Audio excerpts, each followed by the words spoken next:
Well, good day. This is Anthony Patch for the Anthony Patch Show, and welcome, my friends. I appreciate all of you being here. We sort of have our family together here today, and Kev Baker is joining us, and Kev and I are going to have some conversation. He's not going to just hang out in the background as he does every week and helps me out, and I couldn't do the show without him because the technical aspects of the interference that I receive require a guy with his military background in signals intelligence. So, Kev, say hi to everybody and welcome.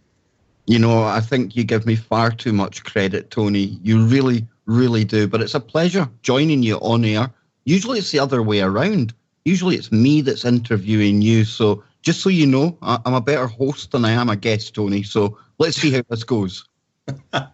Well, you know, it's interesting. The number of people, the breadth and depth of the people that you have as guests on your show, as well as on Freaky Friday, which will follow this show tonight after 2 hours. Kev will be doing yeoman's work. He's got a marathon today of 2 hours with me and 3 hours on Freaky Friday. But you really do have the advantage of the exposure to so much information from so many different peoples and their research that I really envy you. You really have quality guests on your show, and that the information you pass on through that is really invaluable. And you know, Tony, we're in an age now where everyone loves kind of reality TV, that fly on the wall type kind of thing. And when I started this whole kind of, for lack of a better term, internet activism, I picked up the camera, went on YouTube, and I basically decided I'm just going to share my journey. So the show's kind of the same. And, you know, over the years, we've gone into so many different topics. But that's just how I used to be when I was researching as well. And so many people out there, you know yourself, I mean, you're writing a book right now. You look up one thing and you think you're about to connect the dots, only to realize there's about 5 or 6 more rabbit holes you need to go down. So what I do is I just share that every night on air. And now, likes of the other night, we had Dr. Eric Karlstrom on, and that was somebody you really enjoyed listening to as well. I mean, these guests now, because TFR and all the shows on here are getting so big, they actually come to me because they realise that I'll give them a platform, and I certainly will keep an open mind to anything they're saying. And it's just my waking up process. You're getting a fly on the wall view in it, Tony. Well, we're riding on your shoulders, and I credit you with even getting me on the air. I never thought, you know, years ago that I would even be doing something like this. So I'm still learning how to do the technical side and how to address the audience. It's easy to be a public speaker with an audience in front of you times. But the feedback I get through emails has been great. And, you know, you mentioned Mr. Karlstrom last Tuesday's show. He was talking about targeted individuals and gang stalking. And let's kind of just touch a little bit on the personal, on the home front. During that show, I was in the chat room. And as you know, at least 5 times I was knocked out of the chat room because my computer was shut down. And then on top of that, all of the power where I'm staying was completely shut off and then winked right back on. Now, people often think, yeah, you're just sensationalizing, trying to make yourself look like you're something special because they're targeting you. Well, I would prefer that they not target me. But I'm sharing this with you because you've seen it firsthand, Kev. And yesterday, same thing happened. When I am researching certain areas in those rabbit holes, as you're talking about, there are certain names, certain topics that I delve into. And yesterday I was doing some work, and I'm not even going to cite the name of what I was working on because all the power immediately was cut and then came back on. But it took me at least 30 minutes to get all my computers rebooted. So, you know, that's the kind of nonsense that we put up with. I mean, they could do a lot more to me and to people like you. But fortunately, it just seems to be low-level targeting, as Mr. Karlstrom was talking about on Tuesday. And, the thing for people to realise is, and, I'm only really starting to appreciate this just now, is no matter what we're doing, whether you're a radio host, an author, or just sharing posts over on Facebook, we're all equal and we're all targeted. And, these acronyms that are actually in the military documents, I'm going to be getting Dr. Karlstrom back on for a series of shows because it's a really important topic, this, because like I say, none of us are immune from this targeting. And we talk about targeted individuals, Tony, but the broader field out from that is a targeted audience. Now, I imagine me, you, and everyone listening right now have been designated a target audience. And that's why this really is an important topic. And, you talk about 5G as well. And that's going to factor into all of this gang stalking, targeted individuals, targeted audiences, the sentient world simulation that we talk about. All of this is about to be ramped up on steroids, Tony.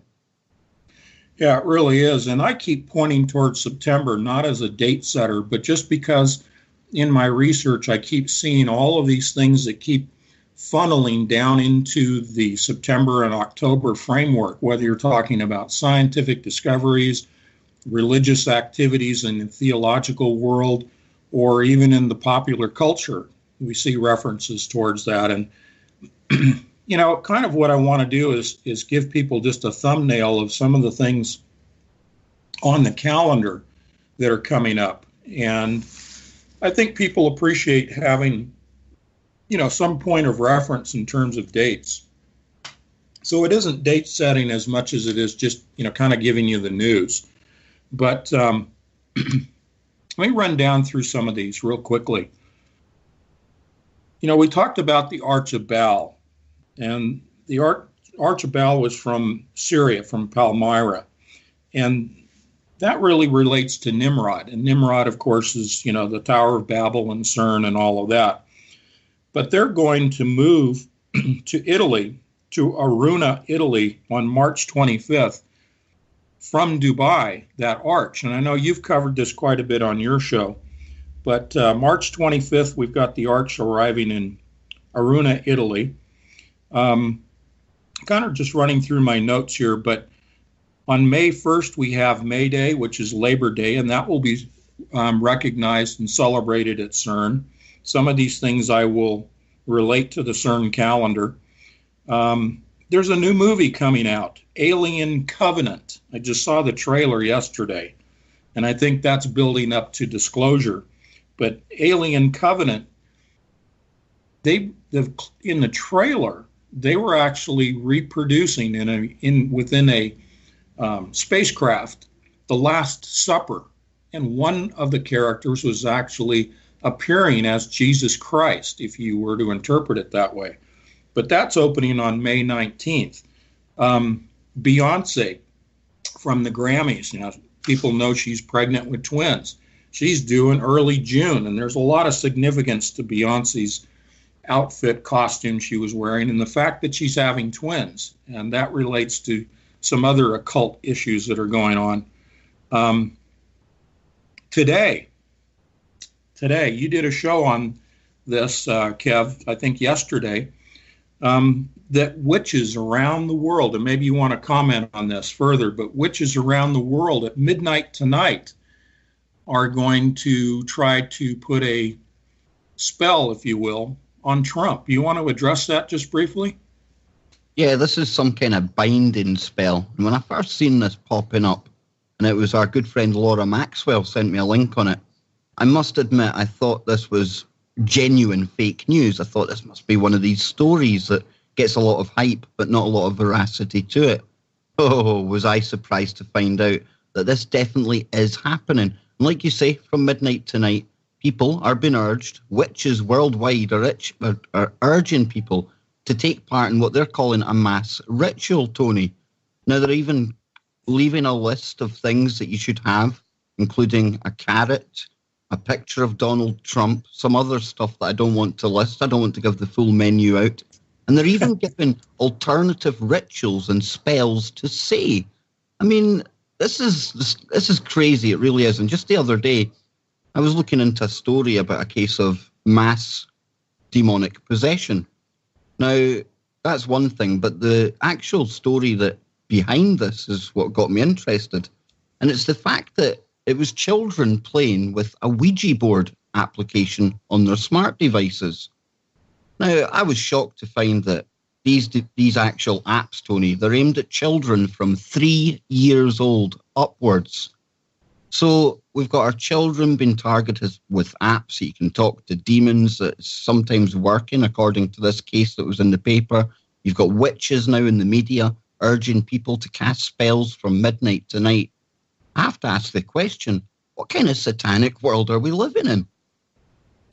Well, it's easy for people to have sort of a normalcy bias and to dismiss the discussion of Wiccans and witches and spells and all of this stuff and the things that we talk about when we interpret in the popular culture commercials like the one I shared with you yesterday, the Lexus commercial, and the Grammys and the Super Bowl. I mean, people just have a tendency to want to dismiss that as we're reading into it too much, or we're making up things. But what we really have to understand is that we really do have a strong spiritual influence in our daily activities, our daily lives, and most profoundly psychologically. This is all neuro-linguistic programming, predictive programming. It's getting people's minds shaped to be compliant and, quite honestly, to dismiss the spiritual, because they don't really want people to look at the spiritual aspects like you and I do, and many of your hosts on TFR do the same thing, looking at the deep occult influence upon society and the world. Now, I can speak in terms of Christianity and my beliefs, but I think if we just keep it at the point of looking at the occult and helping people to understand why you and I and other people even look at the occult side. Maybe you want to address that a little bit. Well, when I started looking into all of this, Tony, very early on you start hearing about the fact that there is this cabal, an elite few, and you either hear that they're satanic or they're Luciferian. Now, as you carry on your research, you really do find out that they are tapping into and worshipping pure evil. Whether you want to call it Luciferianism, Satanism, doesn't matter. It's evil. Now, whether you believe in God, Christianity, Islam, it matters not one jot. They honestly do not care. But what's important, and the way that I have to look at it, is you have to walk in their shoes. It's horrible. You have to look at it from the elite point of view. And that's why we end up sometimes sounding like we're fear-mongering or we're always looking on the dark side of things. There's a reason for that, and that's because these occultists, these dark elitists, they're not looking at things from a positive light. They're looking at it from that evil mindset. And that's why, Tony, I think sometimes we're misinterpreted, because people will say it's all doom and gloom and nothing good ever we speak about. But that's because we're looking at it through their eyeballs, and they don't look at the world in a good way. No, they don't. And yeah, it is not a matter of fear-mongering. I think that if people are armed, if they're forewarned with information, if they can use the language that we pass on to them, if we give them the tools to interpret things in their own daily experiences for themselves, then they're not only more aware, but they're forearmed, and they're able to address these things as they choose to address them.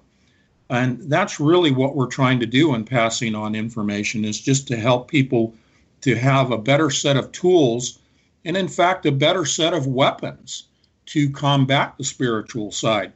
Now, the spiritual side, of course, there is the positive and there's the negative. There's what I would consider to be the God and the Jesus Christ side, and there's the Luciferian side. And, people, again, I think, get tired of hearing about words like Illuminati and Council on Foreign Relations and Rosicrucians and George Soros, and you can go on for forever with titles and labels. But I think it's important not to feel like you're becoming fatigued by hearing all these things, or just assigning it to fear-mongering, and it's easier to just go watch the football game.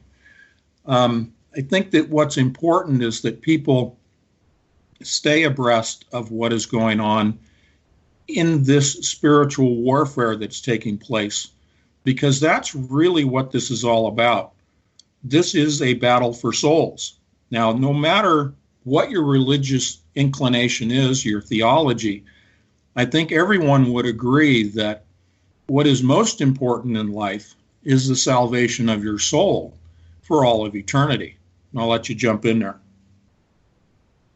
I would absolutely agree with that, Tony. And, sometimes when I look at the push towards this merger with man and machine, this transhumanist agenda, sometimes I think this elite cabal, they're actually in fear themselves, because this trying to cheat death, Tony, they know exactly where their soul is going because of what they've done over the years. And, they certainly aren't in any rush to meet their maker right now because of the acts that they've carried out.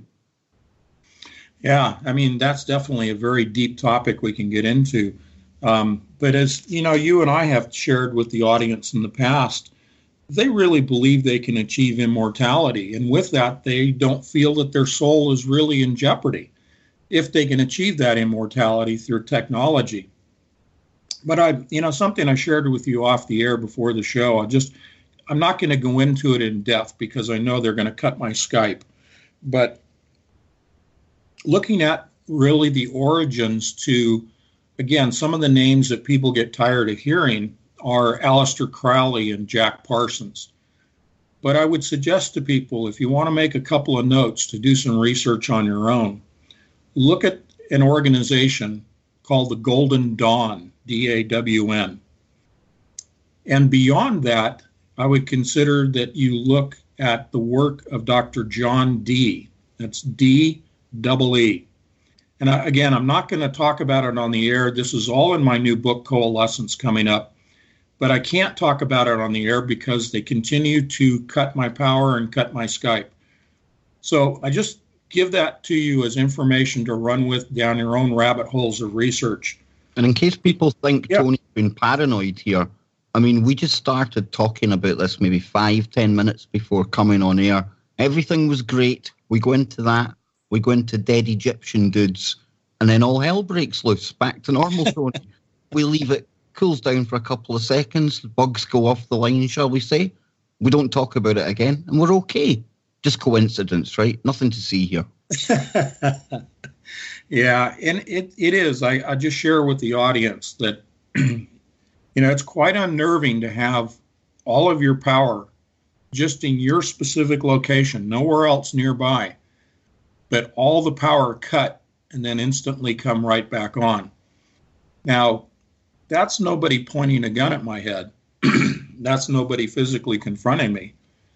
But that's sending a very clear message that, hey, we're listening to you, we're paying attention to you, and if we want to, we can reach out and touch you anytime you want. So for me, my Christian background, I just pray about it. I know that I have the full armor of God from the Holy Spirit that indwells me, and I go on about my mission, and I'm on a mission. Kev, you're on your own mission. You have your own theology and your own driving force behind you for what you do, but I think that we share the common mission that we are trying to help people. Exactly, Tony. I think we're trying to achieve the same goal, and everyone is, and we've all got different ways of looking at things. We've all got our own perspective. We've all got our own flavour of faith. But, in the end of the day, I think we do share that same goal. Doesn't matter whether we call ourselves Christians or Muslims or whatever name you want to put on yourself out there. It's good against evil. If you just think about it that basically, then nobody can argue that our intentions are good. And I'm not just talking about me or Tony. I'm talking about all of you out there as well. I mean, here you are investing time listening to this, and there's a reason for that. You've obviously realised there's something far wrong in the world. And that in itself, I mean, even just realising that's a good move, Tony, a really good move. Yeah, definitely it is. And let me just finish off real quickly with a couple of other highlighted dates here. I may go to CERN's calendar later, but right now, okay, so tonight we've got the witches doing their thing. Let's move up to August 21st, a Monday. We have a full eclipse of the sun, and that shadow is in the shape of an egg called the Ogdoad. And you may want to look up Ogdoad and do some research on that. But that's August 21st, and that runs across the United States from Oregon to South Carolina. And then on August 27th in in Nevada, in the Black Rock Desert, if you want to look at Gerlach, Gerlach, Gerlach, Nevada, for a Google mapping. But this is the Black Rock Desert, and this is the Burning Man event. And Burning Man is August 27th. If you look at the images they have posted on their website, I've interpreted the temple that they are building this year in the middle of this white playa, which is a dry lake bed. This is a temple that completely reproduces the Large Hadron Collider at CERN. And when we come back after the break, we got about 4 minutes. But in the next segment, Kev and I are going to talk about the Large Hadron Collider and specifically the detectors and how they relate to DNA, because that is a huge subject right there. But Burning Man this year, as I interpret what they're doing there, is all about CERN's opening the portal. And we'll talk about that maybe in the context of what I said for the next segment, the next show. There can be no doubt. I have just Googled the images that they're putting out there for the 2017 Burning Man, and it almost looks like they're making a CERN circular image right out in the middle of some desert somewhere. It's very, very reminiscent of a TV show that was on one time called Fast Forward or Flash Forward. I can't remember, but Flash Forward. It was the entire population of the planet. They lost consciousness for a number of seconds. They've seen a future event. And if anyone's seen that program, I mean, this actual art, this depiction that they've got for Burning Man is very like the array that they used in that, Tony, isn't it? It is. In fact, we'll talk real briefly. Got about 3 minutes. Notice that the shape of what looks like a gazebo or even a Chinese pagoda has 8 sides. It's an octagon. Now, that's the same configuration as the detectors at CERN, which we're going to get into in the next segment. Also, the golden spike at the top, that's representative of the Birkeland currents that will be generated to Saturn, as we've talked about an awful lot. And by the way, about Saturn, I'm not going to talk about it on the air, but it'll be in my upcoming book. I now know exactly the mechanism of the black cube of Saturn. Not only that it's made up of metallic hydrogen, which I announced a couple of weeks ago, but I understand the actual mechanism that is being used with the black cube and how, through cryptology and the key to the opening of the abyss and D-Wave, how they are operating the mechanism, which is the black cube of Saturn. And again, I'm not going to talk about it on the air. Are you there? I'm here, Tony. Yeah, I'm just posting links in the chat room so people can see this Burning Man. But, this Burning Man, Tony, all the symbology that we see at these things, they're no longer concerts or festivals. They're pure rituals now. That's what they are. Yeah, they really are. And, look at the name. It's the Black Rock Desert. Now, I know that area very well.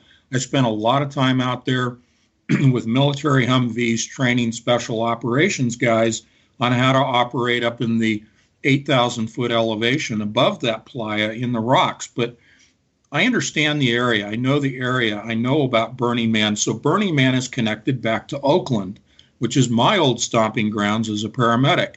In the west end of Oakland, there are a number of warehouses that have been converted into artist live-work studios. And a few months ago, we had a disastrous fire there in that location. One of the buildings was called the Ghost Ship, and there were about 35 people who burned to death in there. What they do in these warehouses is they build the sculptures for Burning Man, and then they transport them on trailers to Nevada, which is about a 5 to 6 hour drive for those guys from Oakland. But Oakland, from my experience as 27 years as a paramedic there, was the center of satanic worship. Not San Francisco, but the center of satanic worship in all of California was headquartered in Oakland. So all of this stuff ties together. And yeah, Burning Man is an occult ritual. And this year, I believe that what they're demonstrating is they're celebrating the opening of the portal, which I think, and don't hold me to this, please, I'm not a date setter, but I think it's in September or October. And I'll add to that as we come back from this break that's coming up in a couple of seconds. Go ahead, Kev. Yeah, I'm just sitting listening to you here, Tony. I'm trying to find out more information. But, just quickly before we go, you mentioned the egg-shaped Ogdod there. And NASA this week, they announced the finding of what? An egg-shaped planet? We'll be back after the break, folks. You're listening to the Truth Frequency Radio Network. No hate, no hype, no fear. Anthony Patch, and I'm joined with my good friend here, Kev Baker. We're joined at the hip, a couple of Siamese twins out here tonight. But thank you. There's 30 people in the chat room. Really want to thank everybody for listening and participating with us this evening. I want to read you a quick quote. This comes from Charlton Heston. History is not only an important subject, it may be the only subject. Now, I find that profound because so much of today's society is focused on the future. And certainly in my research and Kev's guests that he has on his shows and our conversations we have, we talk about the future and future technology. But to understand the present, you have to understand history. Not only the lessons learned from history, but also understanding the patterns of society that have their roots in history. And therefore, that's why people like myself do a lot of research and write books, is because we're sharing our research into history that is affecting us today and will affect us in the future. So I agree with Charlton Heston that history may be the only subject. So I would like to give some shout outs to some of the folks that have been emailing me this past week. And I'm just going to use their first names. Mike and Mark, Christine, Paul, Scott, Crystal, John, Pastor Jeff, Alan, Joe, and Laura. Those are all significant contributions that came in by email this week. And I encourage you, anytime you have something you'd like to pass along or a question, feel free to email me at Anthony Patch Author, A-U-T-H-O-R, Anthony Patch Author @gmail.com, and be happy to address those. I am deep in trying to complete another book, but as best I can, I will reply to those. But I at least want to acknowledge those emails that came in this week. Also, by point of news, self-promotion. The book that presently is out, that's been out for a few months now, Revising Reality, is available on Amazon or on my website. And Revising Reality has done very well, and I want to thank everybody who's purchased a copy of the book. Douglas Woodward is one of the authors, along with Gon Shimura and Josh Peck. The four of us collaborated on that book. And a few weeks ago, Douglas and I got together and we had another conversation hosted by Lynn Liaz, one of the largest YouTube channels out there. And Lynn was kind enough to allow us her platform and her audience and her subscribers to produce at first a YouTube series. It was a two-part series covering the highlights of Revising Reality. Subsequent to that, we produced a DVD. Now, that DVD is available through my website or through Amazon. If you just go to Amazon and type in Anthony Patch, Revising Reality, you'll find that very easily on on Amazon. But the DVD is for people who don't have the time to read an entire book, which we totally understand, and that's the reason that we produced it. It's a little easier to digest sometimes when you have a DVD with some outstanding graphics that were provided to us by John and by Lynn. John's our producer. And that gives a thumbnail sketch of the technical aspects of the book that Douglas and I try to translate and interpret and explain for people on that DVD. I think it's only $16.95, and it's a 2 hour. We had a 3 hour conversation and we condensed it down to 2 hours. But if you have any interest in that, you'll find it on Amazon, and it's doing very well. It was just released a few days ago, and it's doing extremely well with other DVDs in that category. So with that self-promotion, we'll move right along. But Kev, you got some comments you want to throw in there? I'm just waiting to hear where we're going to be heading into next, Tony. You know me, I've always got plenty to say, man. Okay. Well, let's segue from talking about dates. We'll talk a little bit about CERN's calendar, and then we'll get into the MRI aspect of CERN. CERN is offline right now. There are still people on YouTube that are saying that this, that, and the other thing is being caused by activities at CERN. No, the machine has been shut down since just before Christmas. It will be restarting. The main ring will be restarting on April 10th. And then our favorite subject is the Awake Linear Accelerator that's been conjoined with the main ring. The Awake Linear Accelerator will fire up on May 8th. So there's some other things I could point out from the calendar, but I think that's probably enough for today. CERN will be running all the way through the year. They'll be running perhaps in September and October as high as 20 peta-electron volts. Now, Kevin and I talked about peta-electron volts back in October of 2015, I think it was. And people thought I was crazy to say they were going to hit 1 peta-electron volts. 3 weeks later, I was proven correct, and they hit 1.14 peta-electron volts, where they've been operating, at 13 and a half tera-electron volts. So they went from trillions to quadrillions. Well, they're going to be hitting 20 peta-electron volts, if my math is correct and my schedule is correct, sometime in September or October. And according to the physics I've been reading, that's enough energy to open the portal. But Kev, you had some questions about the detectors of the LHC and some of the crazy things I was talking about related to that. That 20 peta-electron volts, before we even get there, Tony, I mean, people who actually understand what we're talking about, they'll be thinking, that's a heck of a jump in power. But you've got to realize it's the combination of two machines now.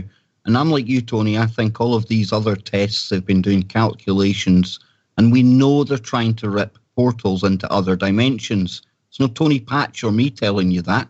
That's the scientists out there at CERN. And, no doubt, as they've done one test after another, it's become clearer just how much energy they need to do it.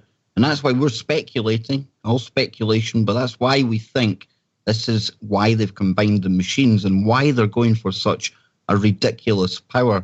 But these detectors, yeah, Tony, I mean, I remember the first time I heard you talking about the 4 detectors around the main ring. Now, we've spent so long looking at them, whether it's people doing memes about CERN, us reading about CERN, the various videos. But what you don't realize at first glance is that it's actually similar to something that we've seen quite commonly in the past, usually in a hospital scenario. And it's the MRI machine.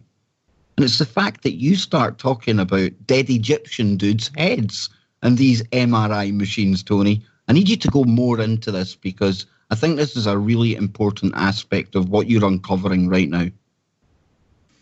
It really is, and I hope we don't get cut off here. I am not going to name the Egyptian god, because I think the AI algorithm is hitting us on key words, and so I'm not going to use the name. I've used it in past shows, and we've been disconnected. But there is a principal Egyptian god that is related to the Tower of Babel. And what I'm specifically saying here is that his DNA has been preserved since the time of the Tower of Babel. And that sounds ridiculous. However, my co-author, my collaborator, Chris, in our upcoming book, Coalescence, we have the proof, we have the evidence, and it will be published in our book, that they have preserved the head of this god which is actually a demigod. It is both a human with human DNA and a godlike form. And that head, that DNA, the literal head, has been preserved in a jar with a preservative that they refer to as the sacred fire. And again, we'll define that in the book. That will be brought to the north area, the center point of the Large Hadron Collider's main ring. And that's the target point for the Awake Linear Accelerator, is the north area target. Now, in the occult, north is significant. And the main ring, think of the video that was put out by CERN called Symmetry. And they had the white playa, the white dry lake bed, just like Burning Man in the Black Rock Desert of Nevada. The white playa in which they prescribed a circle and the black and white figures, the white figure dancing in the circle.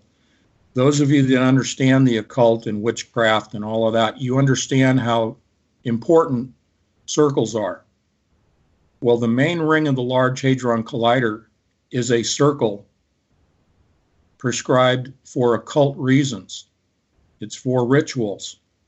The ritual that they will be carrying out at CERN will be the resurrection of this DNA, as well as merging the spirit, raising the dead. This is what's known as communicating with the dead. It's necromania, what I call necromaniacs. That's what I'm calling these people. They are practicing democracy, communication with the dead, raising spirits, raising the dead, and in some cases, according to the stories, the actual physical resurrection of the dead, but more commonly, the resurrection of the spirit. What CERN wants to do is resurrect the dead. When they talk about opening doorways, that's the word that was used by Sergio Bercellini from CERN. When they open doorways to other dimensions, they're talking about opening the abyss. They're talking about opening the doorway to the dead and allowing the dead to rise. They will begin with the north area, with the reincarnation of the DNA of this ancient god, and they will merge it with the spirit that rises from the abyss. And this ties into September 23rd, the birthing of Jupiter. A lot of people in the Christian world want to relate that to possibly the rapture. Well, in the occult world, that may be true in the Christian aspect, but in the occult world, they believe that this is the birthing of the spirit that I'm describing to you right now, and more specifically, the spirit of the Antichrist. Now, I'm not setting dates. I'm just saying that in the occult practitioners' world, the 23rd of September is significant in that birthing in the constellations of the spirit of the Antichrist. So, Kev, go ahead and jump in there. Yeah, absolutely. And, you know, for people out there who might be new to this kind of information and thinking, this is utterly insane, people talking about magical rituals, a scientific experiment, we can put it into context because there's nothing new in the world. And we've seen something similar before. And we had Anthony talking about Aleister Crowley earlier on, and it's somebody that comes up so often, no matter what topic we talk about. But he was actually in touch with Jack Parsons. Now, Jack Parsons, what he done was he conducted a series of magical ceremonies and rituals back in 1946. Now, what he was doing was something called the Babylon Working. And when Parsons declared that the first of the series of rituals was complete and successful, he almost immediately met Marjorie Cameron in his own house. And what they'd done was, because he regarded her as the elemental, he and Hubbard had called through the ritual. And Parsons, now that was Hubbard there I mentioned, but it was Jack Parsons began another stage of this ritual, Tony. And it was all about sexual magical workings. And what they were trying to do was they were trying to conceive a child to birth this new age, this Babylonian new age. So science and magic, we can put it, we've actually got some context for this in the past. We can see this. This is all documented. So it's not a stretch of the imagination, all the stuff that we're talking about here that's going on at CERN. These things have always happened. Yeah, they really have. And what they've done is just employ more advanced technology. DNA resurrection could not take place other than the occasional, spell and incantation that would take place, and then this, communication with the dead, this necromancy. But on a massive scale, the resurrection of the dead, the reconstitution of DNA that I'm describing, requires the technology that we have today, and that's what they've been advancing through. When you talk about the occult, and you go back to the time of the medieval days and Queen Elizabeth I, and people in those days heavily entrenched in the occult practices, they were trying to achieve what they are going to achieve with today's technology. And therefore, it's almost like they've been waiting and practicing and striving for what will be accomplished in our time frame. Jack Parsons. Go ahead. Yeah, I mean, you know the Bible better than me, and here we have all these different people at different ages trying to achieve this same goal. Yet the Bible, whenever it was penned, whoever it was penned by, there's definitely references to this being the time that it would all happen. And that absolutely fascinates me, because how did they know way back then that it would be today, these times that we're living, that all of this would be unfolding? Just trying to get your head around that is unbelievable. And if that doesn't tell people it came from some other outside divine force, I don't know what will. Yeah, very true. And, this communication with the dead, this is really, it's the mirror of, and mirrors are used in the communication with the dead. But this is the mirror of what God created. This is what Lucifer, as I always say, in his hubris, he can't create anything. He can only copy what's been created by God. And so when we talk about researching the occult, it's for the purpose of understanding how they copy things, how the mechanisms work, what their philosophy is, and therefore what their timetable and their goals are. What's the agenda? What's really at work? When we experience evil in our day-to-day walk, where is that sourced from? Who's operating it? Who's pushing it? What are they trying to achieve? That's why you study, at least for myself and Kev as well, at least the framework of it. It's not that we're practitioners of it. It's not that we believe in it. It's not that we want to participate in those occult activities. But you have to be able to observe it, to understand it, and then to be, as I said in the first segment, be forewarned, have the tools, have the weapons to be able to work against those evil forces. So that's why we look at this. You can't just turn a blind eye to it and say, it doesn't affect me. It doesn't have any effect on our daily world. And Tony, if we look back through history in their own writings, it doesn't matter what any of us believe, because these clowns, they've invested their full lives on it. That's why these families that's multi-generational, they've all been tapped into this dark side. So again, it doesn't matter if you believe in it. It might well be hocus pocus, you think. But they're tapping into it. They believe it. So we at least have to look at it, right? Yeah. And I think that then we are able to walk around with more confidence that we can recognize things that are working against us. I mean, it's like the poor scenario of the lady walking down the street, oblivious to her surroundings, and has her purse snatched or worse. I mean, don't be a victim. This is how you prevent, this is how you protect yourself as much as you possibly can from the evil side and from those that want to do evil against you. Sometimes you get blindsided by it. But I want to give, just a touch back to the DVD I was talking about. The title of that is CERN Decoded. CERN Decoded gives you the basic foundation for what we're talking about today. The reason for that is that you have to understand the language, the terminology. You have to understand the mechanisms of what's going on that revises our reality.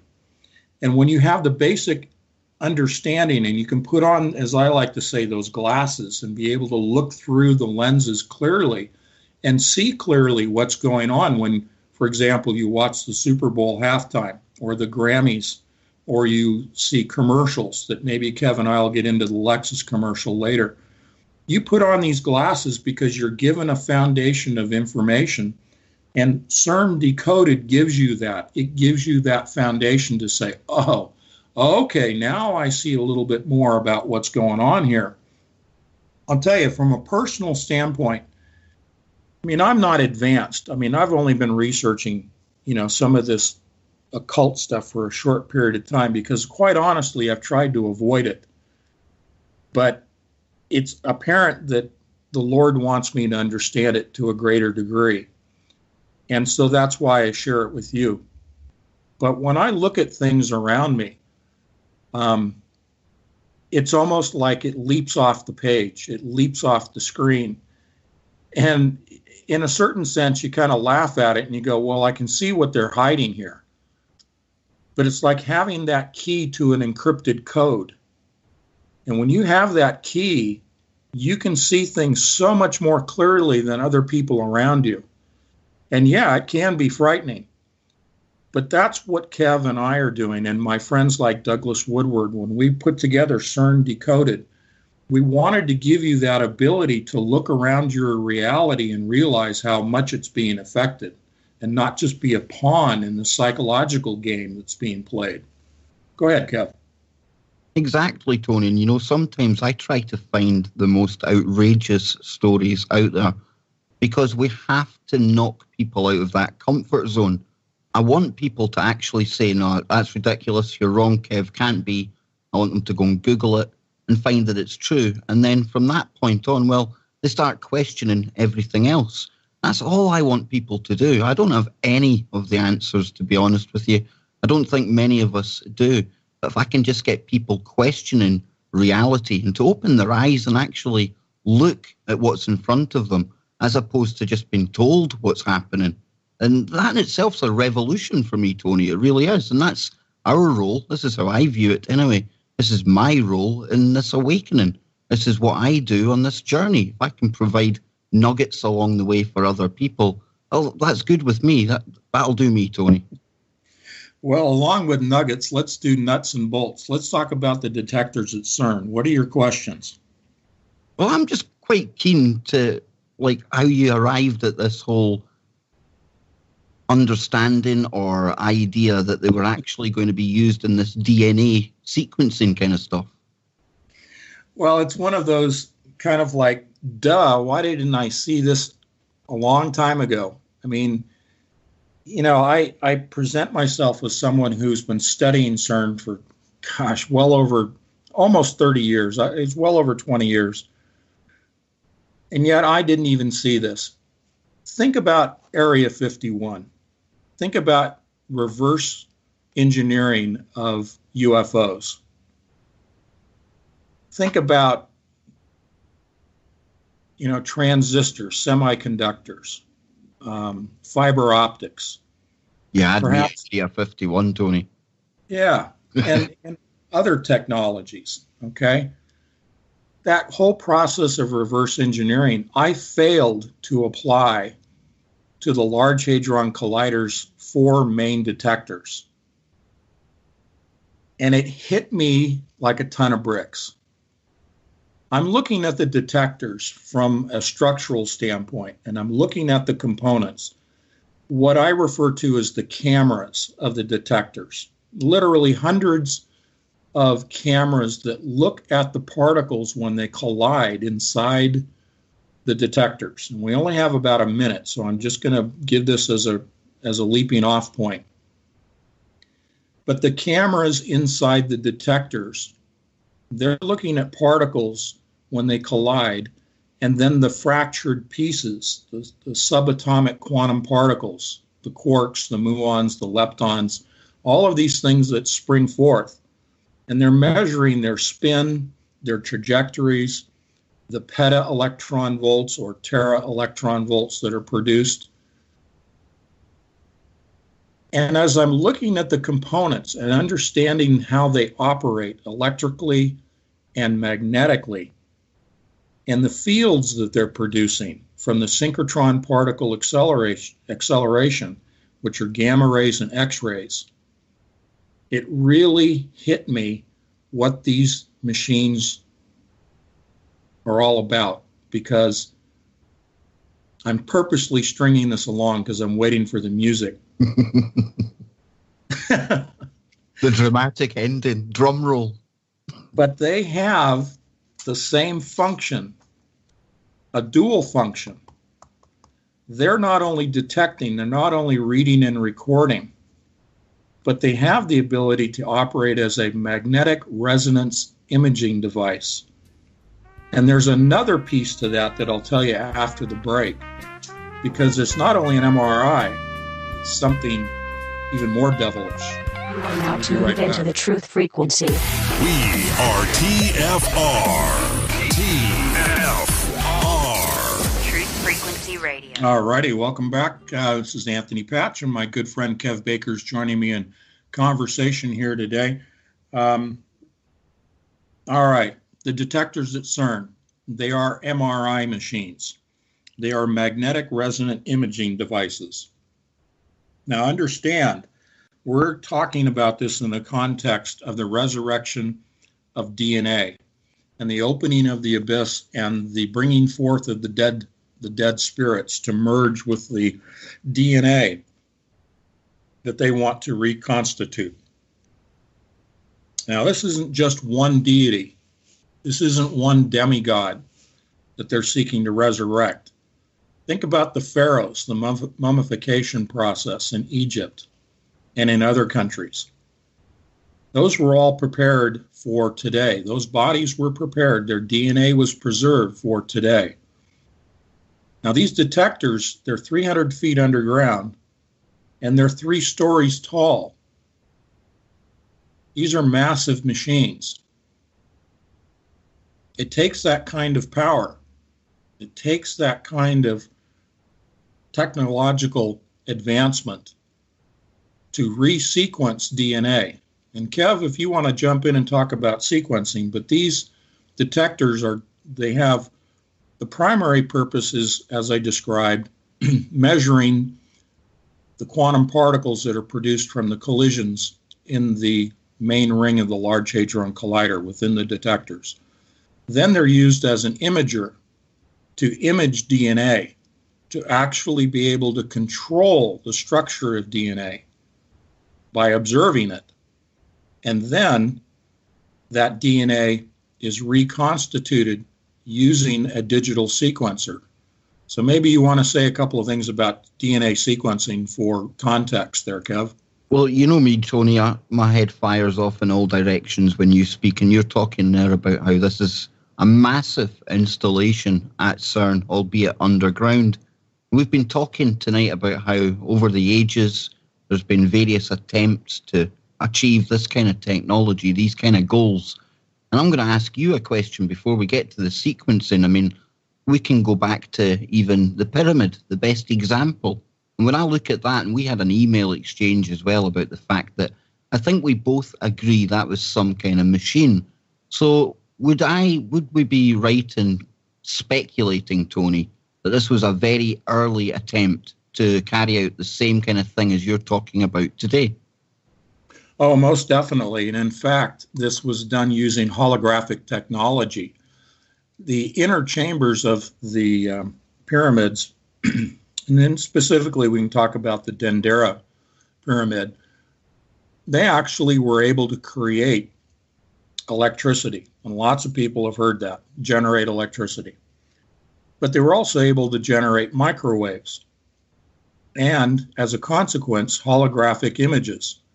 And these were all moving in the direction of trying to resurrect their pharaohs. Now, they didn't achieve that from a DNA standpoint, but I agree with you, Kev. Those were precursors, as was the Tower of Babel, a precursor to CERN. Now, we talk about the pyramids being used for generating electricity, and people have often theorized that they were for communicating to the dead as well, and I agree with that. The Tower of Babel was not just for reaching to the heavens, to reach to the throne of God, but likewise was for the resurrection of the dead, both spiritually and the DNA.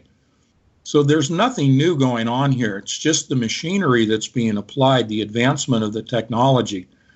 The reason that the technology has advanced to the degree, to the level that it has in our times, is because of the increased communication with the other side.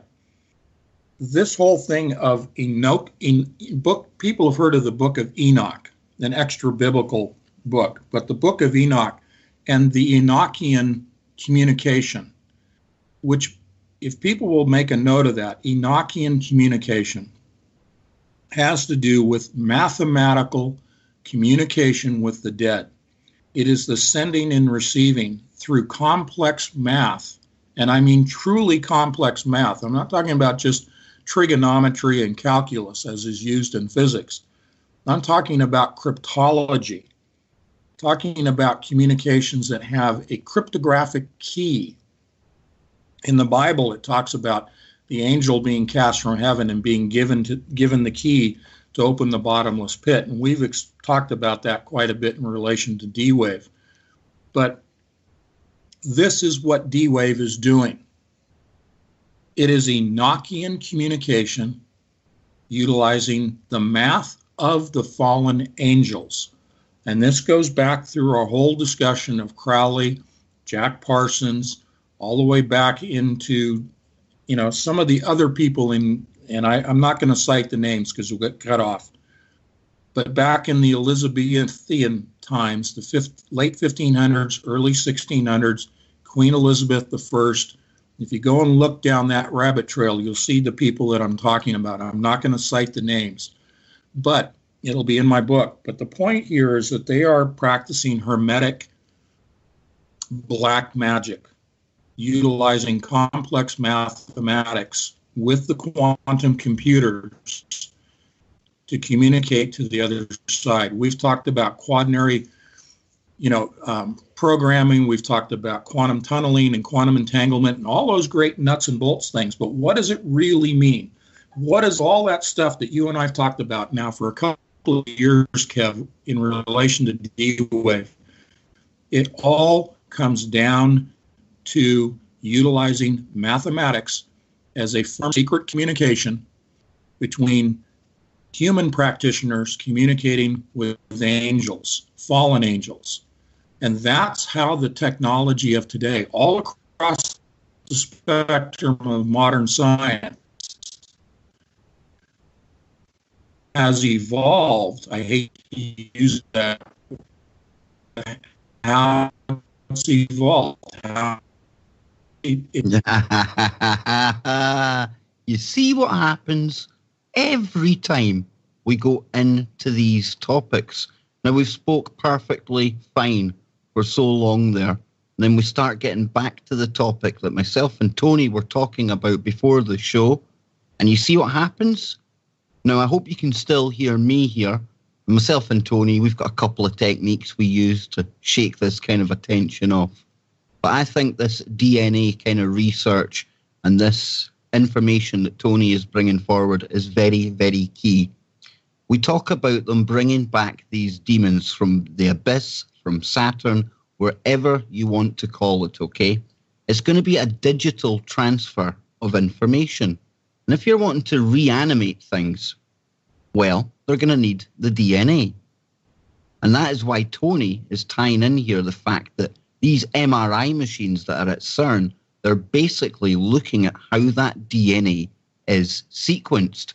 And once you know how it's sequenced, then it stands to reason you can also reanimate it again.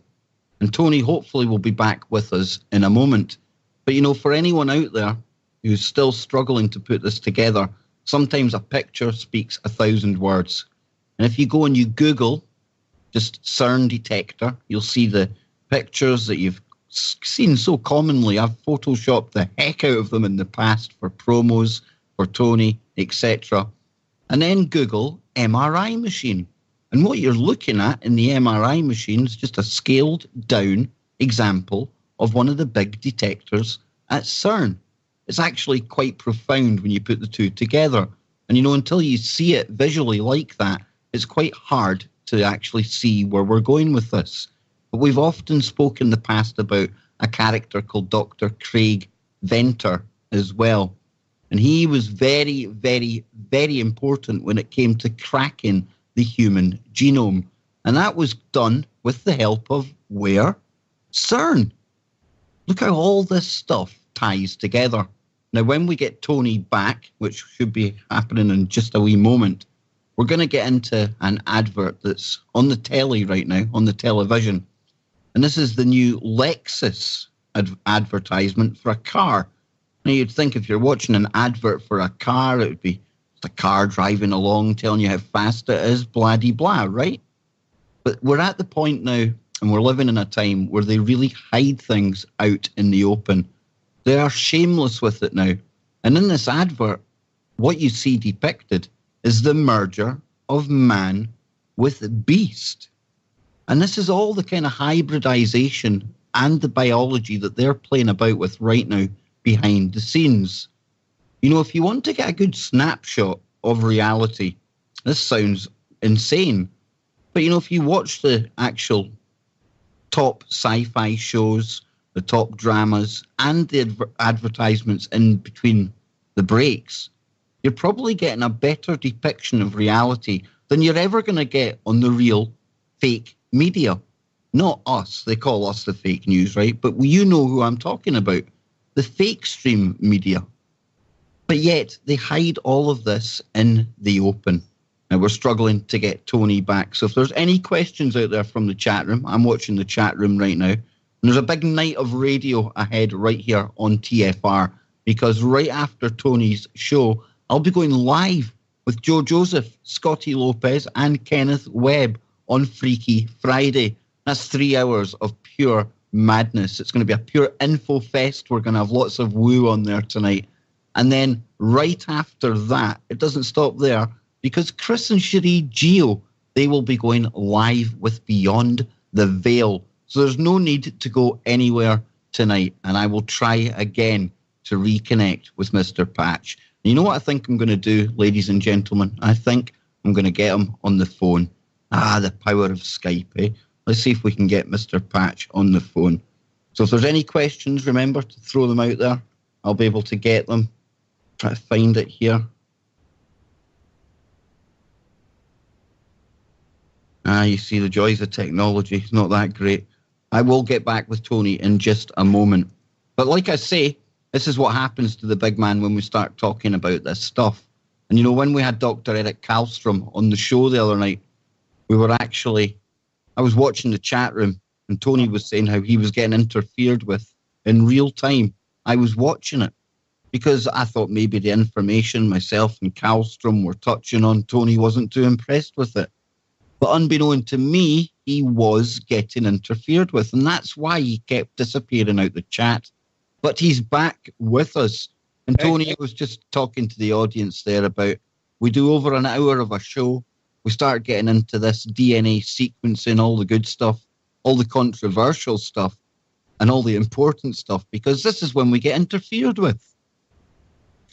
Yeah, and, it's always on the same subjects, and especially DNA. And that's why it's so important that people take to heart what I'm saying, that this whole movement of technology, all of the practitioners of the occult, it doesn't matter where you look, it always comes back to the resurrection of the dead.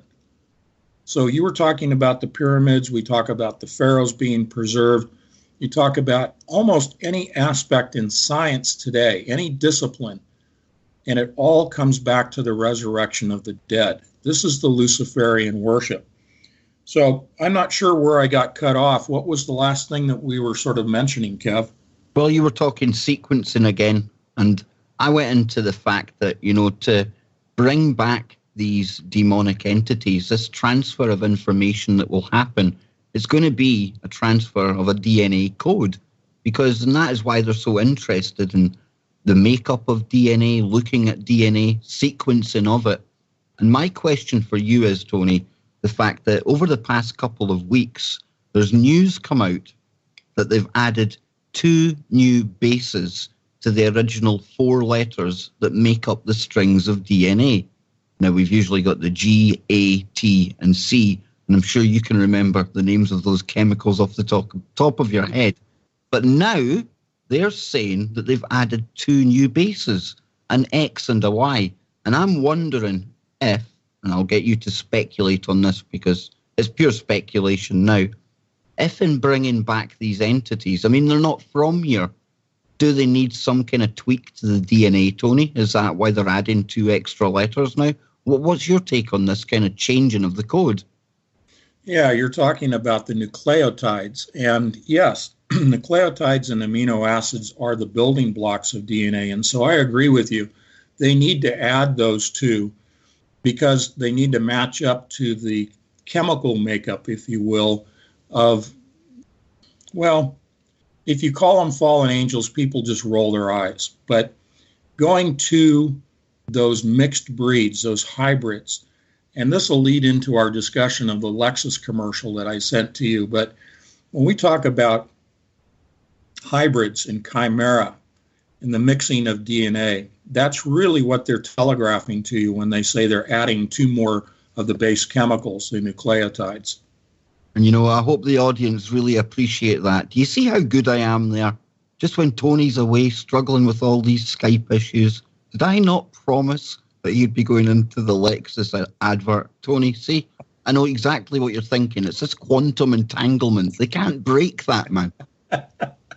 No, we don't need Skype for our quantum entanglement. Yeah, you and I constantly, we'll be sending emails, and invariably we will send emails simultaneously. It's just, but sometimes even on the same subjects. But yeah, this Lexus commercial was pretty strange because it was full of chimera. I mean, they had, a woman's that looked like a mermaid. They had the man with the bull's head on it. It just was ridiculous. Why were they putting all of these basically deities that you would see in the constellations, which you would see in the astrology world? What does that have to do with selling a Lexus SUV? That's exactly what I said when you were away. I'm like that, Okay. Nice new car, Tony. You'd be thinking, and I used to be showing it going fast, all the technology it's got, stuff like that. But no, they decide to show you hybrids, like you say, some creepy mermaid, demonic creature at the start of it. And, I like watching B horror movies. If I seen a trailer like this for a horror movie, I would be rushing out to see it. The production value of it, the money spent in it. And I was telling the listeners, if you want to see a better representation of reality than you'll get on the mainstream media, you could do a lot worse than to watch adverts like that and to watch the TV shows, because all of this now, it's in your face, Tony. And the sad fact is that it is reality. Despite what people might think and they roll their eyes, they're hiding it and flaunting it in our face. They are. And when I talk about the detectors being an MRI machine and also being a 3D printer, because that's what we're talking about when we talk about having the nucleotides, having 6 of them mixed together with ancient DNA, we talk about taking ancient DNA and breaking it down into ones and zeros and digitizing the DNA into a code that can be reproduced. You're merging the software with the nucleotides in order to create the DNA from which it then grows. That's 3D printing of DNA. That's what these detectors are. That's one of those 3 functions that I just outlined. And they're showing it to us. They're showing the chimera that will be produced, and that is what they've been all about. They've been about DNA all along. But I'm going to go a little deeper on that commercial, and I'm going to relate this to a place that I just moved from out in Northern California. I was living in the foothills just above Sacramento, not far from the Oroville Dam. Now, people will know that, just a week and a half ago, on the 13th, by the way, Saturday, the 13th of February, they evacuated about 180,000 people from the downstream side of the Oroville Dam. Anyway, the point is this commercial shows the Oroville Dam. It will show you the SUV going up the incline of a hill amongst all these rocks. And then it transforms from a car to a snake, to a serpent. Well, the incline of that hill matches the incline of the concrete spillway that is now halfway destroyed. The concrete spillway coming out of the dam matches the incline of that car as it moves up the rocky hillside, and also the snake. But not only that, the next scene in that commercial, it opens up to a panoramic view of the Oroville Dam and the reservoir behind it. It's exactly the same. So I'll toss it to you. No, but I mean, they do this all the time, Tony, don't they? We can even look back at the episode of The Simpsons in the year 2000, and I know people will say that Donald Trump was making a run then as a third-party candidate, but the amount of times that things like The Simpsons and things, they show us beforehand what's happening, it goes beyond the realms of coincidence or just the writers and the drawers of the art getting lucky. There's something definitely going on there. But that actual channel that put the video out about the Lexus advert, that's Round Saturn's Eye, I believe. And yep. I urge people to check that channel out, because I don't know if you'd agree, Tony, but the guy that runs that channel, he certainly seems very well versed in decoding all the symbols that come along via the modern culture, and he connects a lot of dots that kind of run in tandem with the stuff you talk about. It really does, and I really appreciate the work that Round Saturn's Eye does, and I appreciate the name because of all the references that we've made to Saturn in our discussions. No, he's clued into it. He understands. He gave a great breakdown. He didn't relate it to Oroville Dam, but that's only because there's always so many layers to these things that people coming at it from a different perspective will always see something new, something different. And I'm just adding to what he very expertly laid out in his breakdown of the video. The last comment I have about the video is it shows the mermaid in the floodwaters, and she submerges herself. She drops back below the surface and swims away, which of course a mermaid would do. But why would they be showing a flood and the Oroville Dam and the spillway of the dam in a commercial that was produced at least a year ago because of the complexity, as you said, really the high quality production value of that video? That took a long time to put together. So that was foretelling this whole issue with the Oroville Dam. And I do believe, in summary, I won't go into detail of it, but I do believe in summary that dam eventually will fail as the snows begin to melt in the Sierras. And they have unprecedented snowpack in the Sierras.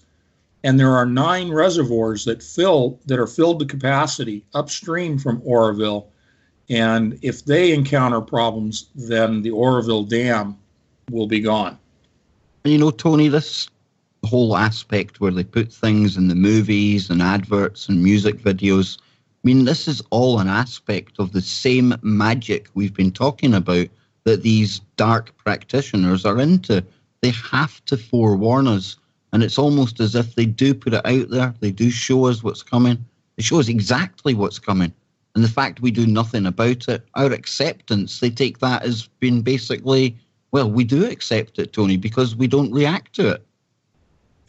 Well, you and I react to it because we're talking about it, in public, and, we're putting ourselves at risk by doing that. But the more information we get out there, the more that people will take action. And that's what the powers that be are afraid of. They're afraid that people will take action based upon the information that we've presented. Now, you and I are never advocates for violence or anything even close to that. But what we are saying is just being educated makes you forearmed. There used to be a channel on YouTube. I can't remember. I think it was Scott Bug, the guy. He went by that kind of name. And he used to say, and I found this brilliant, I thought this was bang on, information is shock resistance. And if you just think about that, he's nailed it. Because the only reason we get scared or we do actually get caught from the left field and taken aback by things is because we've had no knowledge beforehand about anything to do with that. So information is shock and fear resistance because, like we said earlier, if you've got foreknowledge, you're forearmed, aren't you, Tony? Yeah, you really are. And it's like the discussion of prepping. Okay, well, yeah, you can go out and buy food and water and do all those things, but you have to be psychologically prepared. And I've talked at length about, we're being gamed, that there's a psychological game afoot, and that the sentient world simulation is affecting us psychologically. But you're right, you're spot on. To have the information means that you are psychologically prepared as best you can for the things that are coming down on you. And it can happen today, tomorrow, September. The point is, without the information, you'd be in a lot worse state of mind, quite literally, and as well physically. So we're coming up on the break. We come back, I want to talk a little bit more about September and what's coming up. But one last note, the river that is fed by the Oroville Dam Reservoir, the headwaters, is the Feather River. And the feather has everything to do with the weighing of the heart in September, in the birthing of Jupiter. The scales of Libra in September and October is the weighing of the heart and the feather. And the Feather River in Oroville, California. This is the Truth Frequency Radio Network. We are TFR. Truth Frequency Radio. All righty, well, welcome back. This is the last segment of the show. It goes by so fast. My name's Anthony Patch, and my good friend Kev Baker is here, and I always want to give thanks to Kev for the long hours he puts in every Friday. He has another 3 hours to go with Freaky Friday after this segment, and I don't know where he gets all the energy from. He must be quantum entangled with Energizer Bunny or something. I just panicked, Tony, this 5-hour marathon on a Friday, I could leave people with Kev Bakeroids.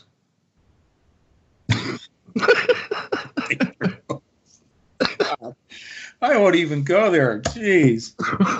Oh, that's terrible. Terrible. Get up and walk around. Well, we've covered a lot today. Now, Tony, where are we going? Come on. What have we got left for this last half hour? Well, we talked a lot about, we covered the subjects of communicating with the dead, necromancy. We mentioned the communication medium is complex mathematics. That's Enochian mathematics and communication with fallen angels. And we talked about the Hermetic belief societies like the Golden Dawn Society and Jack Parsons, and who's a student of Crowley, and then a student of Parsons was L. Ron Hubbard. So there's a paper trail. There's a paper trail of all this stuff leading right into today. And Tony, think of Hubbard as well, because, he's the kind of man that gave birth to the whole Scientology movement, wasn't he? Yeah, and you know where he got his money to found the Scientology movement? He stole it from Parsons. He stole Parsons' manuscripts, his research, stole his money, stole his yacht, and stole his wife. They say there's no honor among thieves, but obviously amongst magicians also. And that's truly what those guys are. They are practitioners of the dark magics. And it is going on today. So we'll talk real quickly about the calendar, finish off the calendar coming up to September. I mentioned that, Libra, I'm not a practitioner of the arts of, divining the heavens and that sort of thing. But Libra, as you know, is the scales of justice oftentimes. But In the occult world, it is the weighing of the heart against the feather to find out if the person is worthy of, of immortality. And I related that to the Feather River with the symbology that's reflected in the bursting of the dam that I believe will happen with Lake Oroville. And, the birth pangs are upon us, and the water is about to break, as is outlined in Scripture. So all of these have both occult as well as traditional biblical meanings. When we look at things like that, and we look at commercials like the Lexus commercial, they're dual-sided. They're mirror images of each other. Now, coming up in September, we have the end of the Hebraic year 5777 and the beginning of the new year of 5778. There's an awful lot going on with the Catholic Church merging the Protestant Church into the one world religion, and the celebration of the 500th Jubilee and the 50th Jubilee, as well as the 100th year anniversary of Fatima. All of these things are coalescing together right in September and October.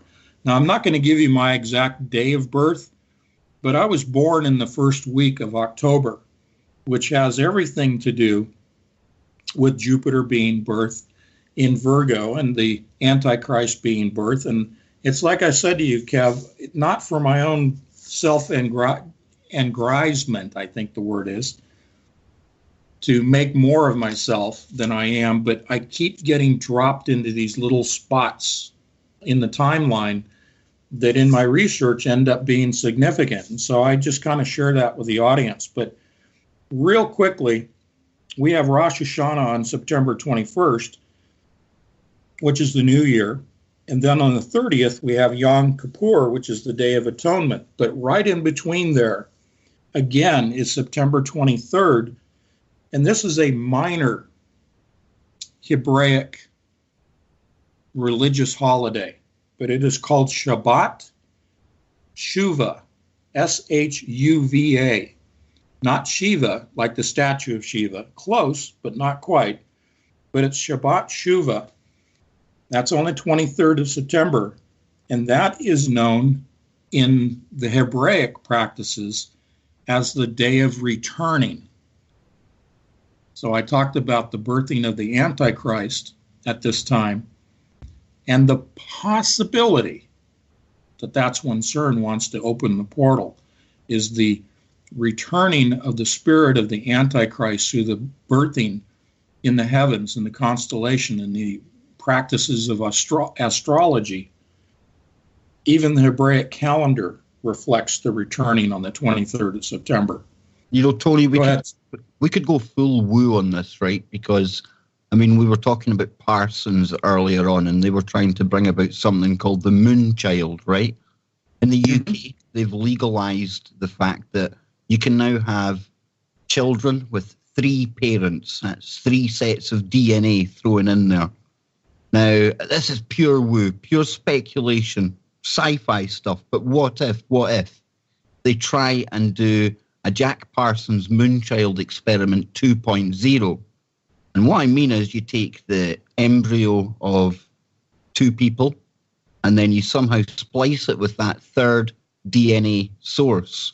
Now, it could be a source that's a digital source that comes from another realm. And then you've got a 3-parent child that could well be, and that's what they were intending to use it for back in Parsons' time, to bring about the Antichrist.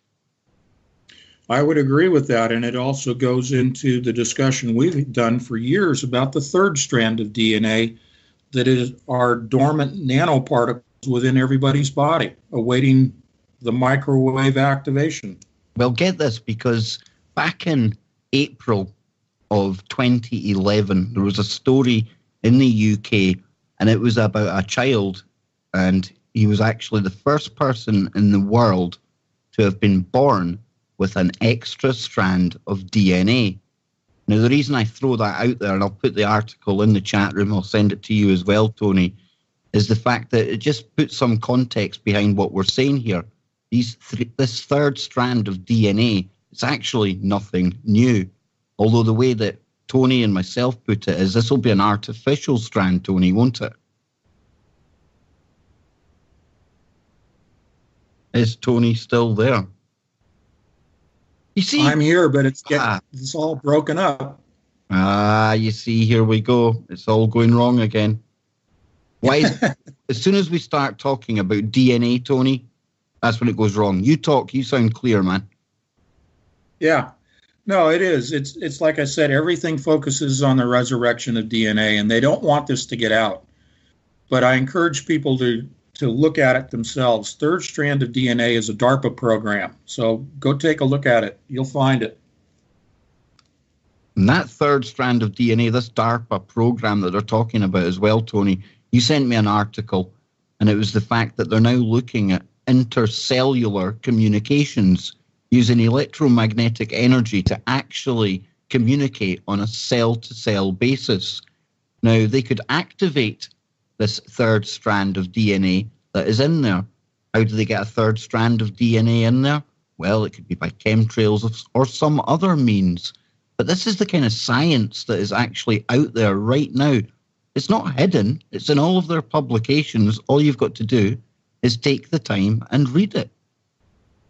Yeah, and that's why I put together books like Revising Reality and the DVD CERN Decoded, so that you get this information, that it's not interfered with. You can hold the book, you can play the DVD yourself. And my next book, Coalescence, that's coming out, will have all of this stuff about the occult in there.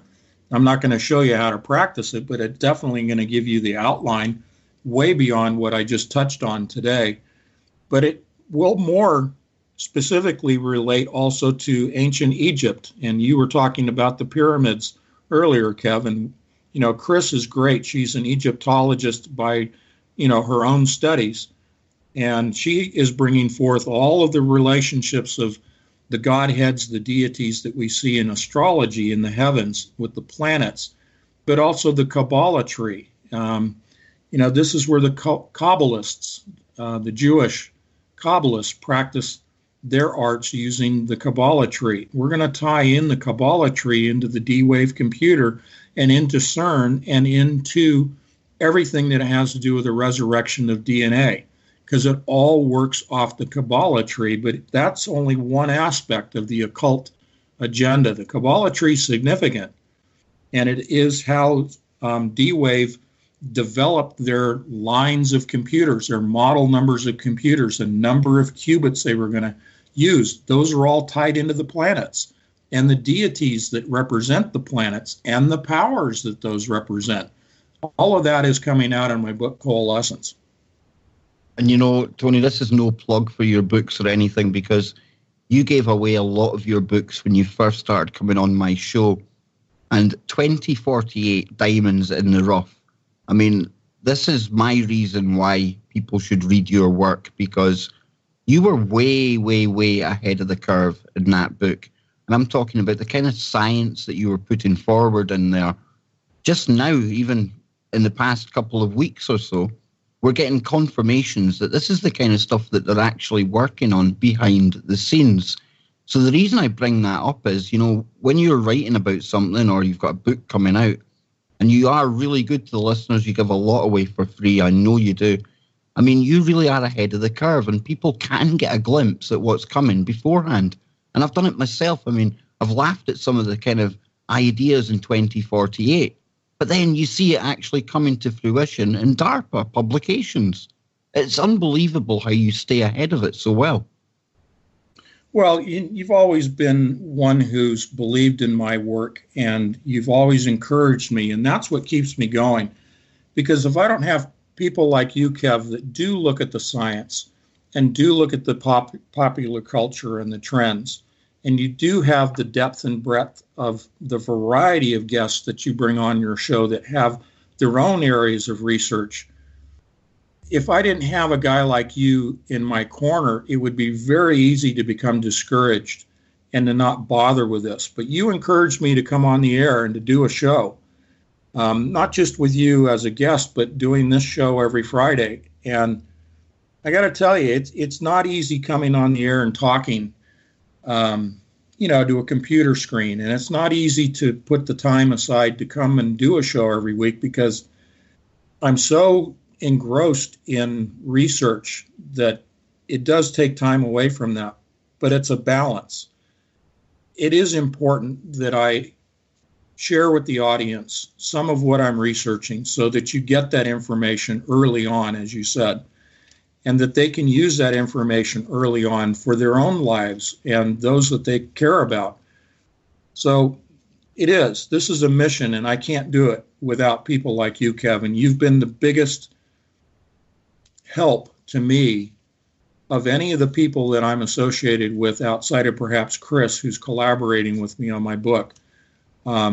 Douglas Woodward, one of my co-authors, has been a tremendous help, not only in publishing Revising Reality and the DVD CERN Decoded. I mean, he's really, really encouraged me to keep going in my research. So it's people like you guys that really make this worthwhile. And I get the feedback from you guys telling me, yes, keep going. This is what we need. This is what we want to learn about. So thank you. Thank you to everybody. But, it's a big thank you to TFR because, like many of the listeners, Tony, so many of them are just coming to the realization something's wrong in the world. They're really learning a lot from all of the shows on here. And that's what I was doing back in the day as well, before Chris and Cherie even set up Truth Frequency Radio. And, I always remember them talking about gut feelings and synchronicities. And it was that first time when I heard you on Clyde Lewis, my gut gave me the biggest signal yet that I've had in this whole journey. I had to get you on. And, that's that kind of quantum entanglement. And Johnny Whistles, he says it best, that strangers are just friends that we've never met before. And that's what TFR really seems to be. We're all kind of coming here, coalescing, if I can kind of steal your term. But it's like minds, and we're all coming together for a reason at this time, Tony. And, when you're doing your research, like so many other researchers out there, and it must be hard to remind yourself at times, but you're not alone because there's thousands of people listening right now to us, all the shows on here, and every single one of them are as determined as me and you to get this information out there. So you've just got to keep going and keep staying strong. But I want to throw something at you, right? This was an interesting one I found through the week. And I think that the mainstream media or the fake stream media, they use certain stories to signal things to people who are in the know. Now, I went searching for the number 4096. Now, that's obviously relevant to the D-Wave, right? And back in 2003, Tony, get this, because there was a report on Belgium's magic 4,096 votes. Now, I can't ever remember anything like this happening, but seemingly there was a vote rigging event occurred back in Belgium on May the 18th, 2003. And it says here that the difference in votes was exactly 4096, leading the research team to the conclusion that the error was probably due to a spontaneous inversion of a binary position in a read-write memory of a PC. Now, let me just stop there. Due to a spontaneous inversion. Now, that sounds almost like it's adopted a superposition, Tony, both a 1 and a 0. They're throwing in the number 4096. They've got PCs in there. Am I going over the cliff and putting too many dots together here? Or are they signaling back in 2003 that they were playing about with qubits? Or even worse, is this a Mandela story that's just showing up? No, it's not a Mandela story, but you are right to give some touch point for people as to why 4096 is so important to you and me, is that is one of the D-Wave computers. It's the next one that should be released. They just released the 2048 in January, but 4096 is the next version that's coming out. And as you know, Kev, you and I did a couple of shows about 4096 being the key to decoding the encrypted message that is required for opening the doorway to the abyss. So when the fallen angel in Revelation 9 is given the key to the bottomless pit, I actually described what that key is. It's not described or defined in the Bible, but the key is a quantum key with a quantum computer that solves an algorithm. And we only have a few minutes, but it's breaking an algorithm, Shor's algorithm, 48 and 46 are both Shor algorithms.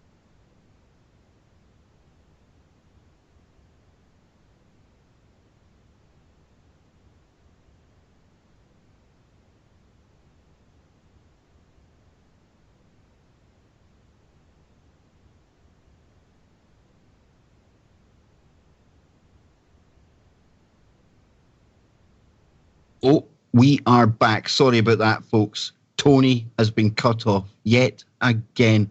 Can you believe it? You start talking about D-Wave and it happens again. Oh, pesky interference. But Tony's right. And maybe I am putting 2 and 2 together and coming up with 9 when I'm speculating about a story concerning a vote that was rigged in Belgium.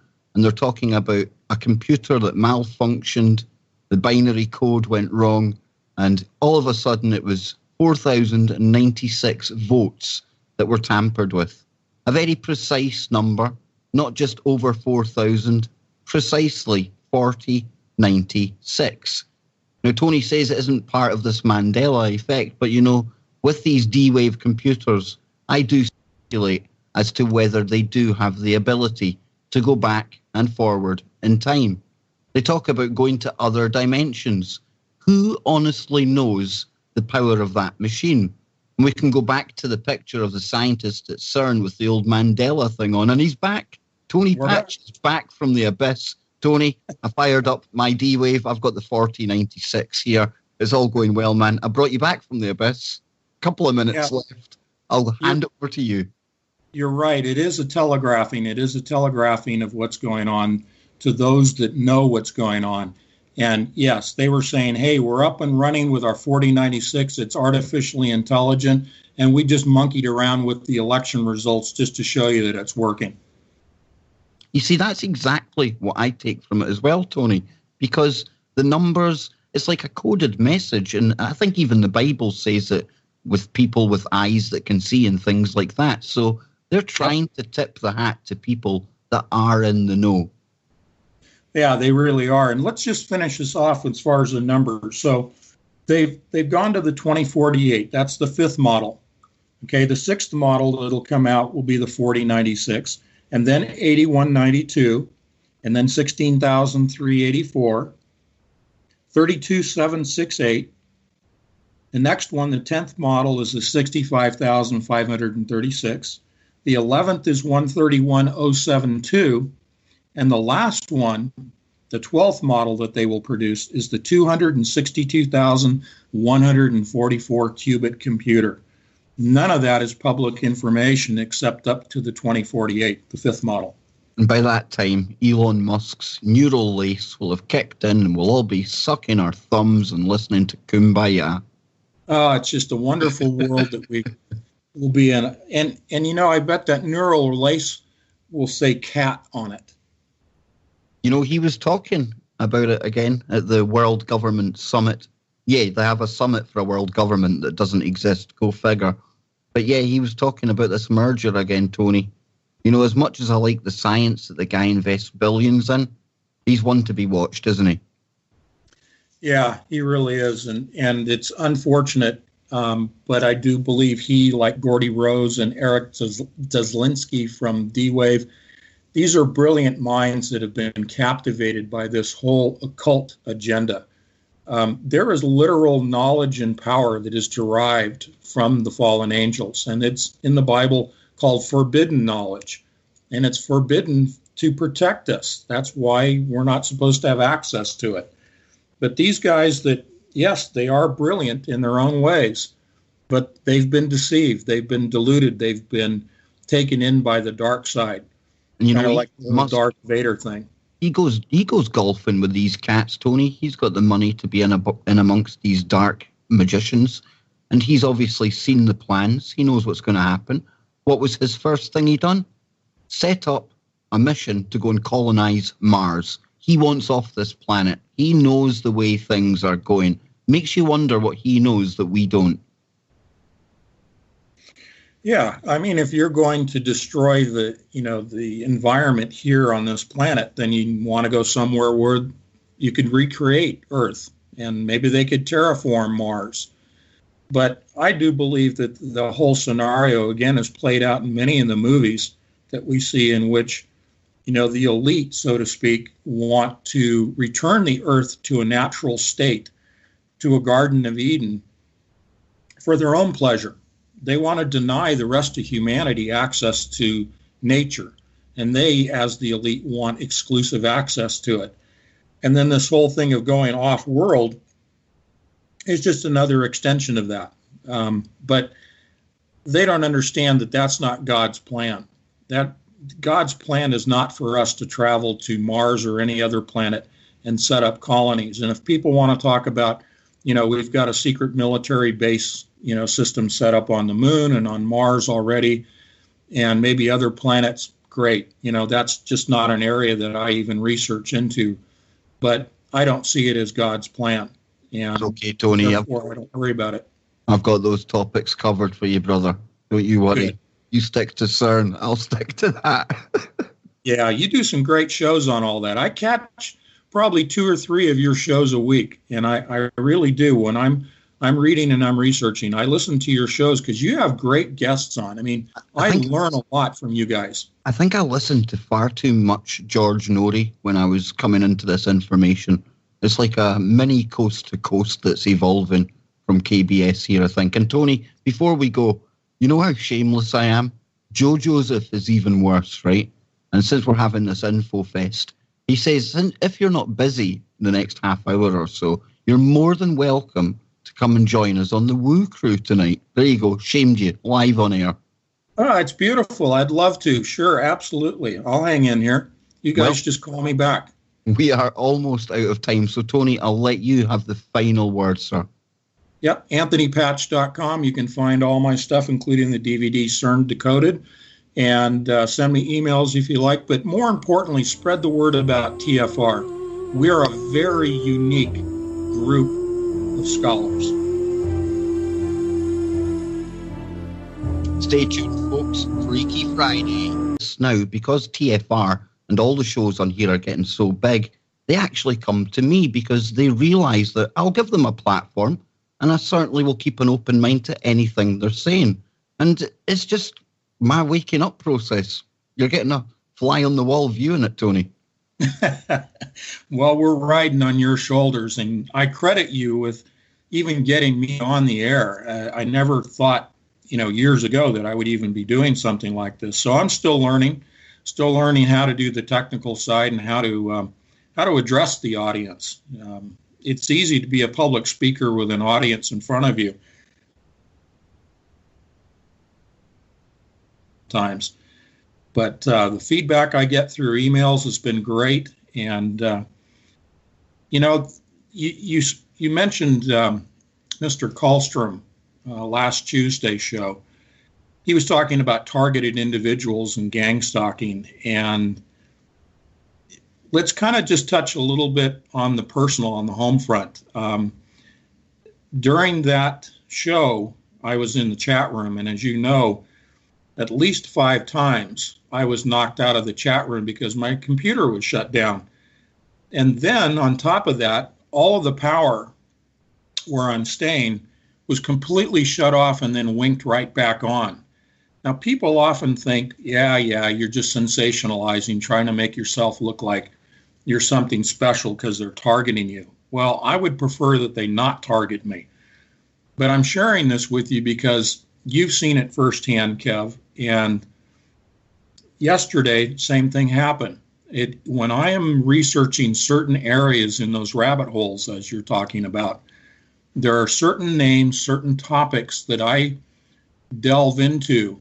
And yesterday I was doing some work And I'm not even going to cite the name of what I was working on because all the power immediately was cut and then came back on. But it took me at least 30 minutes to get all my computers rebooted. So, that's the kind of nonsense that we put up with. I mean, they could do a lot more to me and to people like you.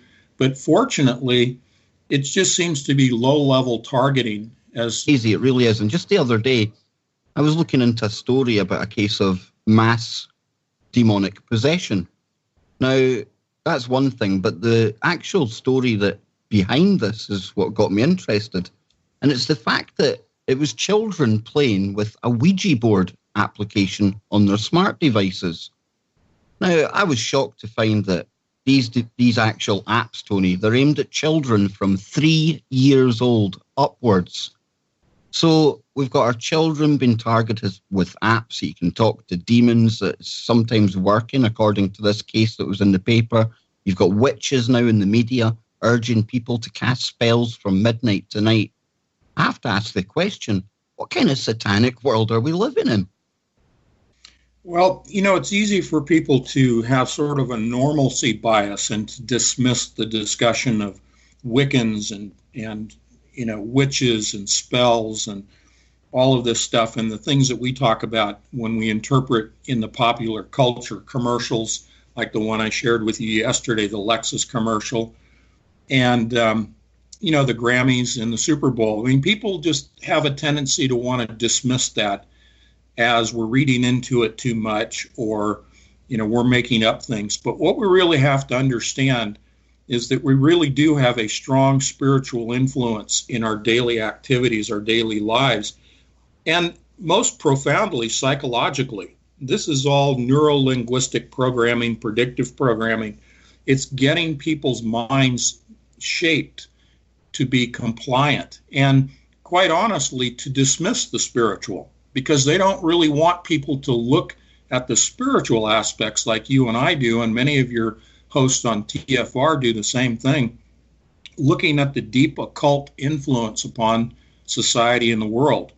Now, I can speak in terms of Christianity and my beliefs, but I think if we just keep it at the point of looking at the occult and helping people to understand why you and I and other people even look at the occult side, maybe you want to address that a little bit.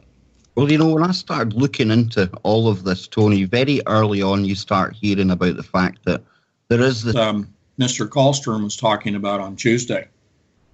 And, the thing for people to realise is, and, I'm only really starting to appreciate this just now, is no matter what we're doing, whether you're a radio host, an author, or just sharing posts over on Facebook, we're all equal and we're all targeted.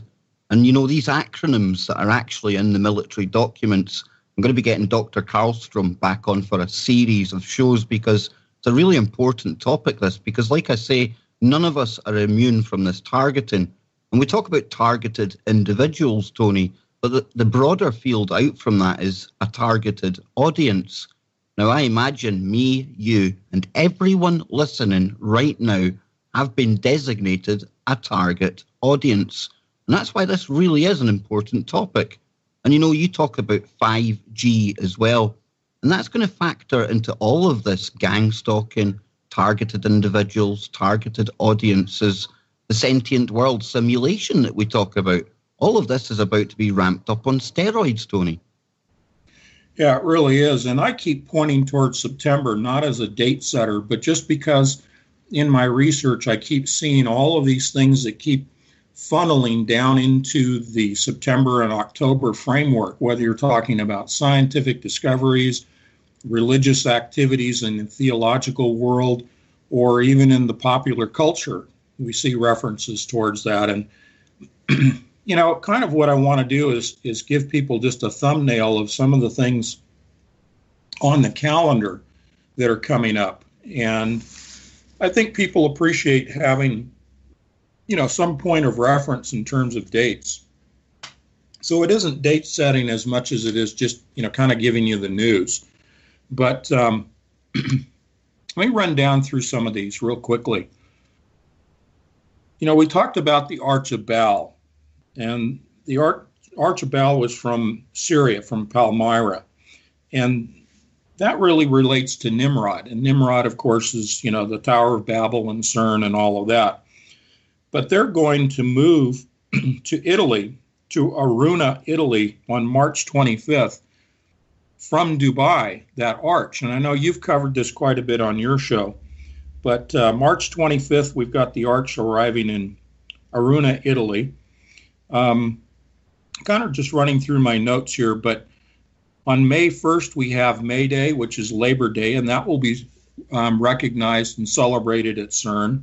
Some of these things I will relate to the CERN calendar. There's a new movie coming out, Alien Covenant. I just saw the trailer yesterday, and I think that's building up to disclosure. But Alien Covenant, in the trailer, they were actually reproducing within a spacecraft, The Last Supper, and one of the characters was actually appearing as Jesus Christ, if you were to interpret it that way. But that's opening on May 19th. Beyonce from the Grammys, people know she's pregnant with twins. She's due in early June, and there's a lot of significance to Beyonce's outfit, costume she was wearing, and the fact that she's having twins, and that relates to some other occult issues that are going on.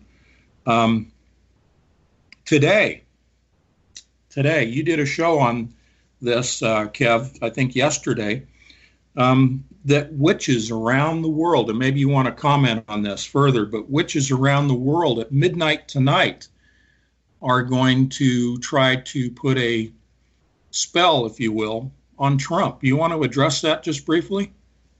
Yeah, this is some kind of binding spell. And when I first seen this popping up, and it was our good friend Laura Maxwell sent me a link on it, I must admit I thought this was genuine fake news. I thought this must be one of these stories that gets a lot of hype but not a lot of veracity to it.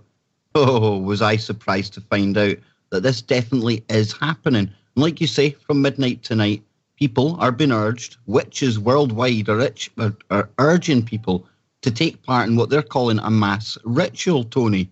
Now, they're even leaving a list of things that you should have, including a carrot, a picture of Donald Trump, some other stuff that I don't want to list. I don't want to give the full menu out.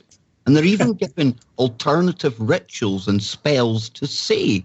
I mean, this is crazy. Well, good day. This is Anthony Patch for the Anthony Patch Show, and welcome, my friends. I appreciate all of you being here. We sort of have our family together here today, and Kev Baker is joining us, and Kev and I are going to have some conversation. He's not going to just hang out in the background as he does every week and helps me out, and I couldn't do the show without him because the technical aspects of the interference that I receive require a guy with his military background in signals intelligence. So, Kev, say hi to everybody and welcome. I think you give me far too much credit, Tony. You really, really do. But it's a pleasure joining you on air. Usually it's the other way around.